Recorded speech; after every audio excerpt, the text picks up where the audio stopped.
test by choice. India needs a more nuanced approach to COVID-19 testing. It means that India should come up with testing with a more critical and simple way. On September 4th, India crossed 4 million novel coronavirus cases 13 days after the crossing 3 million on August 22. So on September 4th, India the total number of COVID-19 cases which have been reported in India have crossed over 4 million cases, and that was done only before 13 days after we reached 3 million on August 22. So on August 22 we got a total number of cases of more than 3 million, and after 13 days from that we reached 4 million. On Saturday, the fresh reported cases surpassed China's total recorded cases 19,070 so far. So on a recent Saturday, we have even broken the record of China, which is 90,070 cases. On Sunday, India surpassed Brazil to record the second highest number of cases in the world. And on Sunday, after Saturday, we have even broken the record of Brazil, and we became the second country in the world to have the most cases per each day, which has been steadily increasing from over 50,000 in the last week of July to over 60,000 in the first week of August. And the increase is not sudden, it's been constantly increasing from the very first day. So on the first day, if we suppose that on the first day if we had 50,000 cases, on the last day we came up to 60,000 cases steadily. It's not a sudden increase.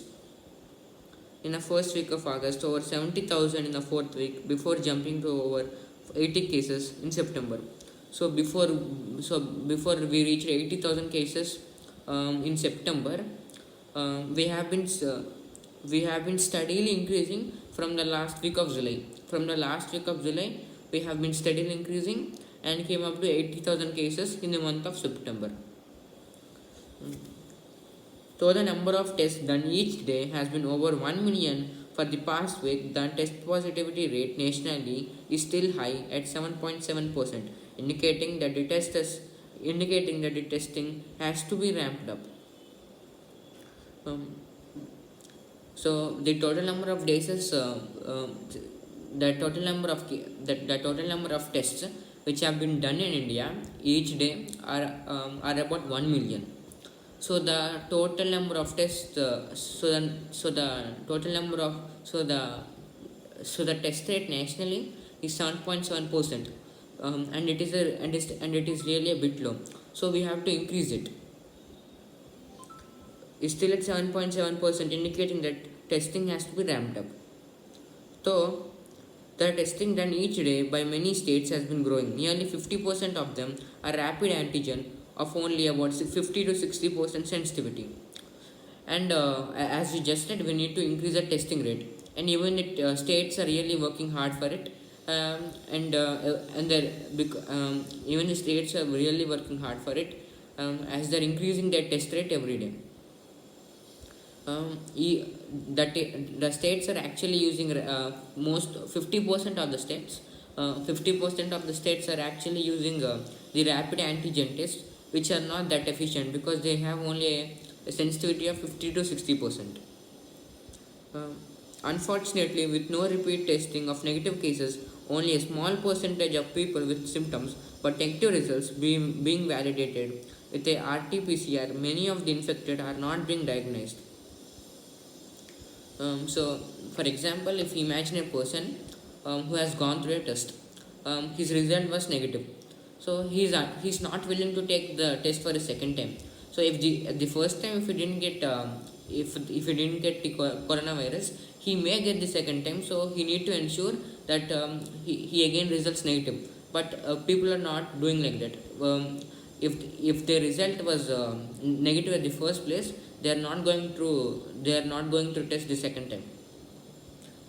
And only a small percentage of people with symptoms but negative results being validated with the RT-PCR. Many of the infected are not being diagnosed. So on one hand that is happening, and on the second hand, the people who have some symptoms, they are not being checked. The ICMR's latest advisory provides for the testing on demand to ensure high levels of testing. While the ICMR's latest advisory provides for testing on demand to ensure high levels of testing.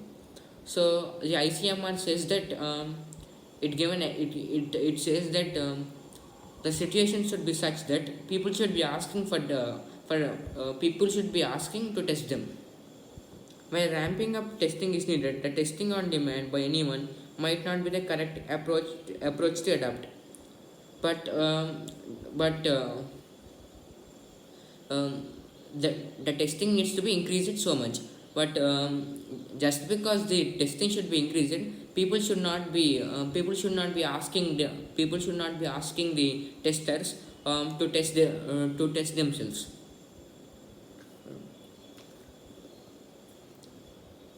And might not be the correct approach to adopt.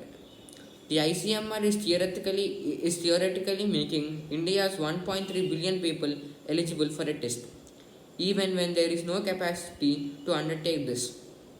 So the ICMR actually says that the whole population of India, which is 1.3 billion, all of them should go through testing, but that's not actually possible practically. While it is a welcome measure, especially in the private sector, the general fear about infection might result in diverting some of the government's stretched health resources if it has to test who do not. On the face of it, it requires a test, and this is a welcome and this is a welcome measure. What the testing of all the 1.3 billion people in the world, that's welcome, and many people encourage it. But the problem is practically executing it. It's not possible to go to every house and check and check whether the people are positive or negative. It's not practically positive.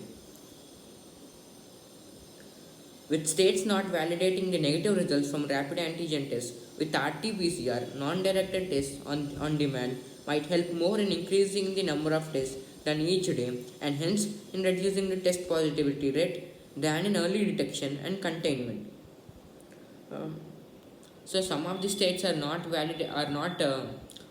completely proving. For example, if there is a person and he has gone through a test and his result was negative, the type of test which he used is a rapid antigen test. So after going through that specific test, he should also go through he should also go through RT-PCR. But states are not doing that. They are just confirming it with the rapid antigen one. Non-directed test on demand might help more in the increase. So if people come forward and ask, it would be much easier for the states in that situation, not in every situation.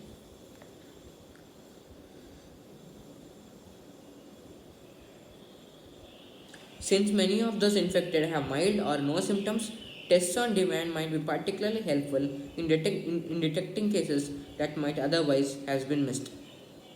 Uh, uh, Actually, the situation in India is that many of the people who are infected, they are having no symptoms, and fortunately we caught some of them. For the remaining, if anyone has symptoms, they must come forward to the they must come forward to the testing authorities, and they should ask to test themselves.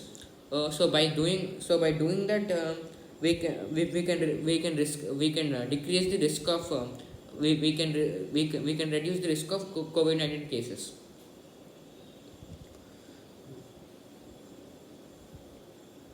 The focus must remain on diagnosing the most probable cases listed out by ICMR, those with symptoms are at high risk.